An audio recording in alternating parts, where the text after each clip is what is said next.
Hey dears, welcome to Saya Designs. അപ്പോൾ നമ്മുടെ കഴിഞ്ഞ വീഡിയോസൊക്കെ എല്ലാവരും കണ്ടിട്ടുണ്ടെന്ന് വിചാരിക്കണം. നമ്മുടെ അടുത്ത വീഡിയോയിലേക്ക് പോകാം. ഇന്ന് നമ്മൾ പറയാൻ വേണ്ടിയിട്ട് പോകുന്നത് എങ്ങനെയാണ് പെർഫെക്റ്റ് ആയിട്ട് സ്ലീവ് കട്ട് ചെയ്യുക എന്നുള്ളതാണ്. നമുക്ക് സ്ലീവ് കട്ട് ചെയ്യാനായിട്ട് പല മെത്തേഡ്സ് യൂസ് ചെയ്യുന്ന ആൾക്കാരുണ്ടാവും.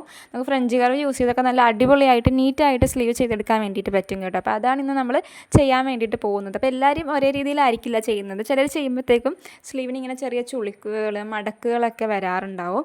അല്ലെങ്കിൽ സ്ലീവ് ഒരു പെർഫെക്റ്റ് ഫിറ്റിലേക്ക് നമ്മൾ ഒരു ബൊട്ടീക്കിലൊക്കെ ചെയ്യുന്ന ആ ഒരു ഫിനിഷിങ്ങിൽ നമുക്ക് വീട്ടിലിപ്പോൾ ചെയ്തെടുക്കുമ്പോൾ കിട്ടാറില്ലായിരിക്കും ബിഗിനേഴ്സിനൊക്കെ ആണെന്നുണ്ടെങ്കിൽ. അപ്പോൾ അങ്ങനെയുള്ളവർക്ക് എങ്ങനെയാണ് പെർഫെക്റ്റായിട്ട് ഫ്രഞ്ച് കർവ് യൂസ് ചെയ്തിട്ട് നല്ല അടിപൊളിയായിട്ട് സ്ലീവ് എങ്ങനെയാണ് സെറ്റ് ചെയ്തെടുക്കണമെന്ന് നോക്കാം. ഈ ഒരു രീതി പഠിക്കുവാണെങ്കിൽ നിങ്ങൾക്ക് ഏത് ടൈപ്പ് സ്ലീവ് ആണെങ്കിലും ചെയ്യാനായിട്ടുള്ള ഒരു ബേസ് നിങ്ങൾക്ക് കിട്ടും, ഒരു ഐഡിയ കിട്ടും. സ്ലീവ് എങ്ങനെയാണ് നമ്മൾ മാർക്ക് ചെയ്യേണ്ടത്, എങ്ങനെയാണത് പെർഫെക്റ്റായിട്ട് ഡ്രാഫ്റ്റ് ചെയ്ത് കട്ട് ചെയ്തെടുക്കേണ്ടതെന്ന് നിങ്ങൾക്ക് ഈ വീഡിയോ കണ്ടാൽ എന്തായാലും ക്ലിയർ ആയിട്ട് മനസ്സിലാവും. ഞാൻ 100% ഗ്യാരണ്ടി പറയണു. അപ്പോൾ സ്കിപ്പ് ചെയ്യാണ്ടൊന്ന് കണ്ടു നോക്കുക. ഞാനപ്പോൾ അതിൻ്റെ ഹെഡിങ് എഴുതി കൊടുത്തിട്ടുണ്ട്. Sleeve perfect cutting using French curve എന്നാണ് നമ്മൾ കൊടുത്തിട്ടുള്ളത്. ഇനി നമുക്ക് മെറ്റീരിയലിൻ്റെ ആ ഒരു ഷേപ്പ് വരച്ച് കൊടുക്കാം. നമ്മൾ മെറ്റീരിയൽ ഫോൾഡ് ചെയ്തിടുമല്ലോ, അപ്പോൾ ആ ഒരു രീതിയിൽ പേപ്പറിൽ ഞാനിങ്ങനെ ജസ്റ്റ് ഒന്ന് വരച്ച് കൊടുക്കുകയാണ്. ഇപ്പോൾ ഇത് മെറ്റീരിയലായിട്ട് നിങ്ങളൊന്ന് സങ്കല്പിക്കുക. അതായത് ഈ ഒരു രീതിയിൽ ഞാനൊരു ജസ്റ്റ് ഒരു ഫിഗർ ഇവിടെ കൊടുക്കുന്നുണ്ട്. ഇതിനകത്താണ് നമ്മൾ ഈ മാർക്കിങ്സ് ഒക്കെ ചെയ്യാൻ വേണ്ടിയിട്ട് പോകുന്നത്.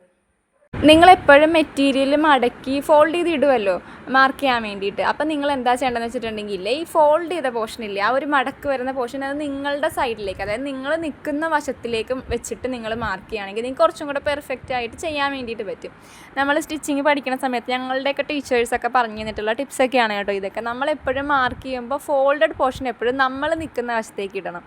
എന്നിട്ട് മാർക്ക് ചെയ്യുമ്പോഴത്തേക്ക് ഒരു എളുപ്പമാണെന്നാണ് അവർ നമുക്ക് പറഞ്ഞ് പഠിപ്പിച്ച് തന്നിട്ടുള്ളത് കേട്ടോ. അപ്പോൾ നമ്മൾ അന്ന് മുതൽ ഇപ്പോൾ വരെ അങ്ങനെ തന്നെയാണ് സ്റ്റിച്ച് ചെയ്യുന്നത്. അപ്പോൾ ആ ഒരു ഡൗട്ടൊന്നും വരാണ്ട് നമുക്ക് വേഗം ചെയ്തു പോകുക എന്നാണ് പറഞ്ഞു തരുന്നത് കേട്ടോ. അപ്പോൾ നമുക്ക് ഇതിന് വേണ്ട മെഷർമെൻറ്റ്സ് എന്ന് പറയുന്നത് ഞാൻ ആദ്യം ഇവിടെ ഒന്ന് എഴുതി കൊടുക്കുക. നമുക്ക് ആദ്യം ഫുൾ ലെങ്ത് വേണം, എത്ര ഇറക്കത്തിലാണ് സ്ലീവ് നമ്മൾ ചെയ്യണത് എന്നുള്ളൊരു കാര്യം നമ്മൾ അറിഞ്ഞിരിക്കണം. അടുത്തതായിട്ട് നമുക്ക് വേണ്ടത് ചെസ്റ്റാണ്. ചെസ്റ്റ് അളവ് വെച്ചിട്ട് നമ്മൾ സ്ലീവിനകത്തൊരു ഇക്വേഷൻ യൂസ് ചെയ്യുന്നുണ്ട്.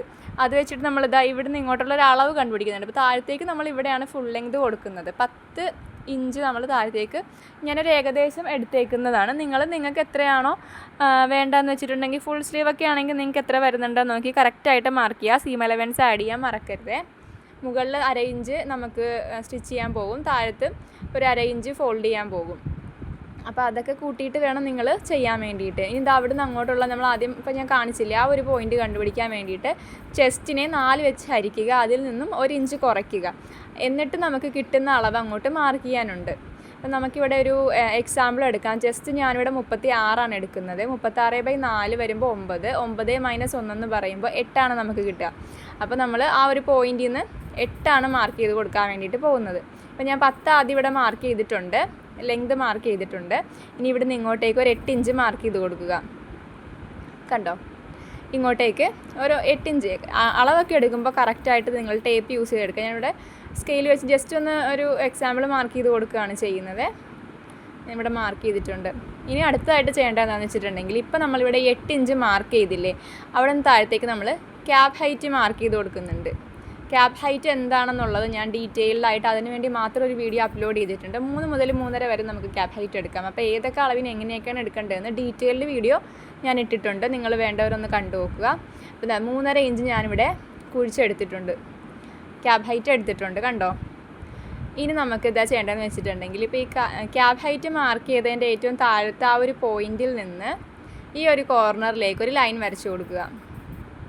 കണ്ടോ, പ്രത്യേകിച്ച് വലിയ കാര്യമൊന്നും ഇല്ല കേട്ടോ ഇതിൻ്റെ അകത്ത്. സിമ്പിളായിട്ട് നമുക്ക് ഏജുള്ള ആൾക്കോ അല്ലെങ്കിൽ ബിഗിനേഴ്സിന് ആർക്ക് വേണമെങ്കിലും സിമ്പിളായിട്ട് ചെയ്യാം. നല്ല പെർഫെക്റ്റായിട്ട് നമുക്ക് ബൊട്ടീക്കിലെ പോലെ ചെയ്തെടുക്കാൻ വേണ്ടി പറ്റും. അപ്പോൾ ഇതാ ഒരു ഫ്രഞ്ച് കർവ് എടുത്തിട്ടാണ് നമ്മളിതിനെ ബാലൻസ് ചെയ്യാൻ വേണ്ടി പോകണം. ഇനി ഇതിൻ്റെ ഒരു ഹാഫ് കണ്ടുപിടിക്കുക. നമ്മളിപ്പോൾ ഈ ലൈൻ വരച്ചില്ലേ, അത് 10 ഇഞ്ച് ഉണ്ടെങ്കിൽ നേരെ 5 പോയിന്റ് കൊടുക്കുക. നേരെ പകുതി എടുക്കുക. ടേപ്പ് വെച്ചിട്ടാണെങ്കിൽ നിങ്ങൾ നേരെ ടേപ്പിനൊന്ന് മടക്കി കൊടുത്താൽ മതി പകുതിയായിട്ട്. കണ്ടോ, എന്നിട്ട് ഇപ്പോൾ എടുത്തതിൻ്റെ പകുതി ഒന്നും കൂടെ എടുക്കുക. കണ്ടോ, ഇപ്പോൾ 5 ആയിരുന്നു ആ പകുതി എങ്കിൽ 5ൻ്റെ പകുതി എത്രയാണ്, 2.5 വെച്ച് ഒന്നും കൂടെ മാർക്ക് ചെയ്യുമ്പോൾ ഇങ്ങനെ ഒരു 3 പോയിന്റ് നിങ്ങൾ അവിടെ ചെയ്ത് കൊടുക്കുക. ഇനി സിമ്പിളാണ്. ഈ 3 പോയിന്റ് കിട്ടിക്കഴിഞ്ഞാൽ നിങ്ങൾ നമ്മളുടെ ടൂൾ എടുക്കുക, ഫ്രഞ്ച് കർവ് എടുക്കണം. കണ്ടോ, ഫ്രഞ്ച് കർവ് എടുത്തിട്ട് ആദ്യത്തെ പോയിന്റ്, അതായത് ആ ഒരു കോർണറിൽ നിന്ന് തുടങ്ങുക. കോർണറിലും നടുക്കുള്ള പോയിന്റിലും മുട്ടുന്ന രീതിയിൽ ഫ്രഞ്ച് കർവ് വെക്കുക. കണ്ടോ, കോർണറിലും മുട്ടണം, അതേപോലെ തന്നെ ഈ സെൻറ്ററിൽ മുട്ടണം. അപ്പോൾ ഞാൻ വെച്ചേക്കുന്ന പോലെ കറക്റ്റായിട്ട് വെച്ച് കൊടുക്കുക. എന്നിട്ട് അതൊന്ന് യോജിപ്പിച്ചിട്ട് ആ കർവ് ഒന്ന് കംപ്ലീറ്റ് ചെയ്ത് കൊടുക്കുക. കണ്ടോ, ഇതേപോലെ നമുക്ക് കിട്ടും. ഇപ്പം നമ്മൾ വരയ്ക്കുന്നത് ഫ്രണ്ട് പോർഷനാണ് കേട്ടോ, അതായത് കുഴിച്ചാണ് വരയ്ക്കുന്നത്, ഫ്രണ്ട് പോർഷനാണ്. എന്നിട്ടതാ ഇതേപോലെ വീണ്ടും വയ്ക്കുക. സെൻറ്ററിലും ഈ ഒരു എൻഡിലും കൂടെ മുട്ടുന്ന രീതിയിൽ വെച്ച് കൊടുത്തിട്ട് അതൊന്ന് കംപ്ലീറ്റ് ചെയ്ത് കൊടുക്കുക. ഇപ്പം നമ്മുടെ സ്ലീവിൻ്റെ ആ ഒരു കർവ് കറക്റ്റായിട്ട് നമുക്ക് കിട്ടിയിട്ടുണ്ട്. ഇത് ഫ്രണ്ട് പോർഷനാണ് ഇവിടെ അറ്റാച്ച് ചെയ്യേണ്ടത്. ഇനി നമുക്ക് ബാക്കിൽ അറ്റാച്ച് ചെയ്യേണ്ട ആ ഒരു കർവും കൂടെ വരച്ചു കൊടുക്കാം. കണ്ടില്ലേ? അപ്പോൾ ഇതേപോലെ നല്ല അടിപൊളിയായിട്ട് നമുക്ക് കർവ് കിട്ടി. ഇത് ഫ്രീ ഹാൻഡായിട്ട് വരയ്ക്കാം കേട്ടോ. ബിഗിനേഴ്സ് ഫ്രീ ഹാൻഡായിട്ട് വരയ്ക്കാതിരിക്കുന്നതാണ് നല്ലത്. നിങ്ങൾ ഫ്രഞ്ച് കർവൊക്കെ യൂസ് ചെയ്യുകയാണെങ്കിലില്ലേ നിങ്ങൾക്ക് നല്ല ഫിനിഷിങ്ങിൽ ചെയ്തെടുക്കാം. നിങ്ങൾ ആദ്യമൊക്കെ ചെയ്യുമ്പോൾ നല്ല ഫിനിഷിങ്ങിലൊക്കെ ചെയ്ത് വരുമ്പോഴേ നിങ്ങൾക്ക് അടുത്തത് സ്റ്റിച്ച് ചെയ്യാനുള്ളൊരു മൈൻഡ് ഉണ്ടാവുള്ളൂ. ആദ്യം തന്നെ ഒരുപാടൊക്കെ അങ്ങോട്ട് ഫ്ലോപ്പായി പോവുകയാണെങ്കിൽ നിങ്ങൾ ചിലപ്പോൾ വെറുത്ത് പോകും.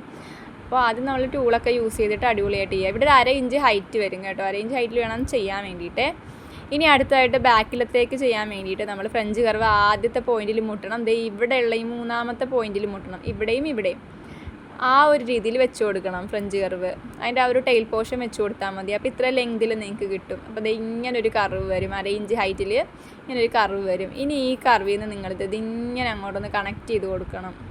ഒരു ചെറിയൊരു കർവ്, ആ ലൈൻ കറക്റ്റ് ലൈനായിട്ട് തന്നെ എടുക്കണ്ട, ആ കർവ് ഒന്ന് മെയിൻറ്റെയിൻ ചെയ്യുന്ന രീതിയിൽ നിങ്ങൾക്ക് അതൊന്ന് വരച്ച് കൊടുക്കാം. പിന്നെ ഇങ്ങോട്ടേക്ക് extra 1 inch seam allowance add ചെയ്ത് കൊടുക്കാം. അത് കറക്റ്റ് നേരെ അങ്ങോട്ട് നിങ്ങൾ ജസ്റ്റ് ഒന്ന് ഫ്രീ ഹാൻഡായിട്ട് വരച്ച് കൊടുത്താൽ മതി. അപ്പോൾ നമ്മുടെ മുകളിലെ കർവിൻ്റെ പോർഷനൊക്കെ കഴിഞ്ഞു. ഇത് കട്ട് ചെയ്തെടുക്കുമ്പോൾ ഫ്രണ്ടും ബാക്കും സെപ്പറേറ്റ് കട്ട് ചെയ്തെടുക്കണം കേട്ടോ. അതായത് ആ കുഴിവ് നിങ്ങൾ ശ്രദ്ധിച്ചെടുക്കണം. പിന്നെ ഫ്രണ്ട് കട്ട് ചെയ്യുമ്പോൾ എന്താ ചെയ്യേണ്ടതെന്ന് വെച്ചിട്ടുണ്ടെങ്കിൽ സ്ലീവ് ഓപ്പൺ ചെയ്യണം. എന്നിട്ട് ബാക്ക് ഫ്രണ്ട് സെപ്പറേറ്റ് ചെയ്തിട്ട് വേണം കട്ട് ചെയ്യാനായിട്ട്. അല്ലെങ്കിൽ രണ്ടും ഫ്രണ്ടിൻ്റെ അളവിൽ തന്നെ കിട്ടും, രണ്ടും കുഴിഞ്ഞു പോകുവേ. ഇനി നമുക്ക് വിഡ്ത്ത് മാർക്ക് ചെയ്ത് കൊടുക്കണം. ടോട്ടൽ വിഡ്ത്തിൻ്റെ ഹാഫ് എടുത്തിട്ട് മാർക്ക് ചെയ്യുക താഴത്തേക്ക്. അവിടെ നിന്ന് ഇങ്ങോട്ട് കണക്ട് ചെയ്ത് കൊടുക്കുക. ക്യാബ് ഹൈറ്റിൻ്റെ എൻഡിൽ നിന്ന് ഇങ്ങോട്ട് കണക്ട് ചെയ്യുക. ഇവിടെ എക്സ്ട്രാ സീം അലവൻസ് കൊടുക്കണം. സീം അലവൻസ് ആഡ് ചെയ്യുമ്പോൾ ഇതേപോലെയാണ് നമുക്ക് സ്ലീവിൻ്റെ ആ ഒരു പാറ്റേൺ കിട്ടുന്നത്. ഇത് നേരെ ആ സീം അലവൻസും കൂടെ ആഡ് ചെയ്ത് അങ്ങോട്ട് കട്ട് ചെയ്തെടുത്താൽ മതി. പ്രത്യേകിച്ച് ഒന്നുമില്ല, സിമ്പിളായിട്ട് നമ്മൾ ചെയ്തിട്ടുണ്ട്. അപ്പോൾ ഈ ഒരു രീതിയിലാണ് സ്ലീവ് നമ്മൾ നല്ല അടിപൊളിയായിട്ട് പെർഫെക്റ്റായിട്ട് സ്റ്റിച്ച് ചെയ്തെടുക്കണം. ഇനി ഇത് സ്റ്റിച്ച് ചെയ്തെടുക്കുമ്പോൾ നീറ്റായിട്ട് തന്നെ ചെയ്യുക. നിങ്ങൾ സേഫ്റ്റി പിന്നൊക്കെ വെച്ചിട്ട് ബോൾ പിന്നൊക്കെ വെച്ചിട്ട് പിൻ ചെയ്ത് വെച്ചിട്ട് വേണം സ്റ്റിച്ച് ചെയ്യാനായിട്ട്. പ്രത്യേകിച്ച് ബിഗിനർ ആണെന്നുണ്ടെങ്കിൽ നമ്മൾ എന്ത് സ്റ്റിച്ച് ചെയ്താലും ലൈനിങ് ഒക്കെ സ്റ്റിച്ച് ചെയ്യാൻ വേണ്ടി വരുമ്പോൾ നിങ്ങളത് പിൻ ചെയ്ത് വയ്ക്കും. ഓക്കെ, അപ്പോൾ ഇന്നത്തെ വീഡിയോ ഇത്രയേ ഉള്ളൂ. വീഡിയോ എല്ലാവർക്കും യൂസ്ഫുൾ ആണെന്ന് വിചാരിക്കുന്നു. അപ്പോൾ അത്രയേ ഉള്ളൂ. ടാറ്റാ.